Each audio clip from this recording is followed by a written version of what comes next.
Assalamualaikum warahmatullahi wabarakatuh.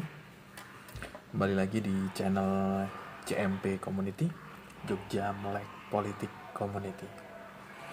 Alhamdulillah, bagaimana kabar teman-teman semua? Semoga dalam lindungan Allah Subhanahu wa taala. Pada kesempatan kali ini, kita akan membahas tentang DPRD. Ya, mungkin kalau teman-teman biasanya kan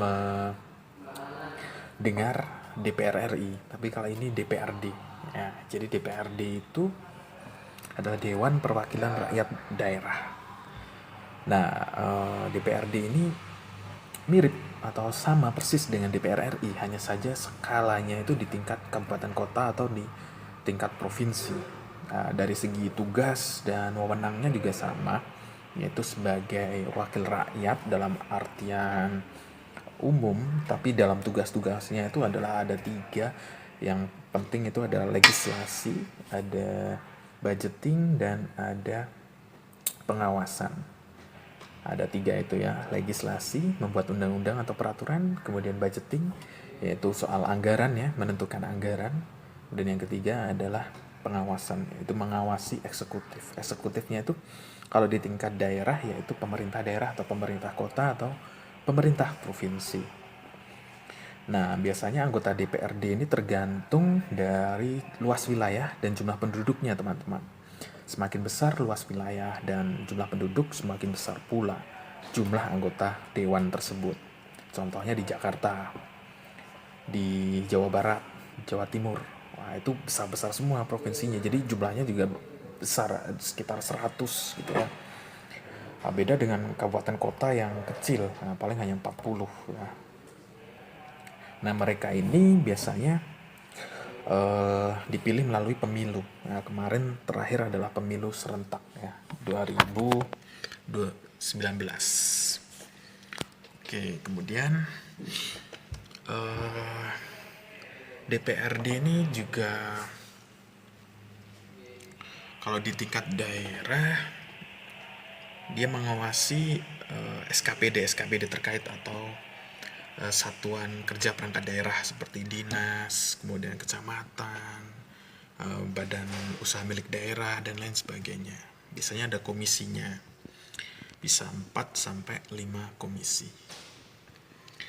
Nah, kira-kira seperti itu penjelasan tentang Dewan Perwakilan Daerah. Nah, jadi sebaiknya kalau kita bersikap dengan DPRD, kita harus kooperatif atau support mereka ya, karena mereka itu adalah wakil-wakil kita.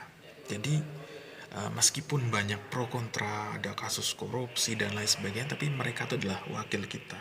Mereka yang menyuarakan dan mengaspirasi kita tuh di follow up atau diteruskan. Bisa nanti outputnya itu adalah undang-undang atau perda kalau di tingkat daerah ya, atau keputusan lainnya yang bisa mempengaruhi bupati, wali kota, atau sang gubernur. Nah, jadi ini memang bagian dari trias politika yang membagi kekuasaan antara legislatif, eksekutif, dan yudikatif, sehingga mereka ini bisa saling check and balances ya, saling mengawasi. Seperti itu, teman-teman. Jadi waktu kita pemilu memilih mereka itu sebenarnya adalah dalam menurut Pak Fahri Hamzah ya, dalam logikanya beliau membuat sebuah statement bahwa memilih anggota dewan itu di dalam pikiran kita sebelumnya itu kita sudah memilih eksekutif, baik itu presiden, gubernur, atau bupati atau wali kota. Nah, setelah memilih eksekutif itu mereka yang memegang uang APBD atau APBN. Nah, sehingga dalam perspektif kita adalah, hai wakil rakyat yang akan saya pilih, saya telah memilih seorang eksekutif, baik itu presiden, wali kota, bupati, maupun gubernur. Nah, tugas Anda sebagai wakil rakyat, itu sebagai anggota dewan yang terhormat, itu adalah tolong awasin kinerja eksekutif tersebut. Nah, kira-kira seperti itu logikanya.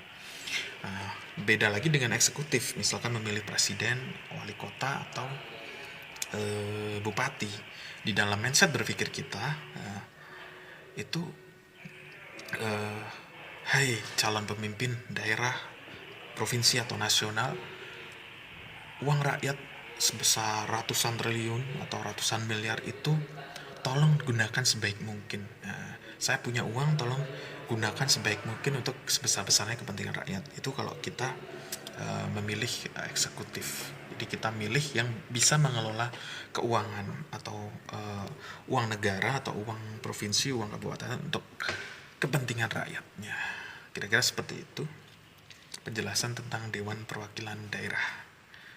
Jadi mereka tuh maju melalui pemilu dan dicalonkan oleh partai politik.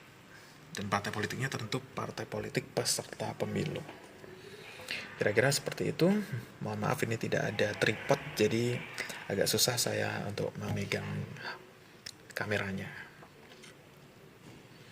Oke, sampaikan sikap kritismu, lontarkan ide-idemu dengan cara yang konstitusional. Sampai ketemu di video saya selanjutnya. Assalamualaikum warahmatullahi wabarakatuh.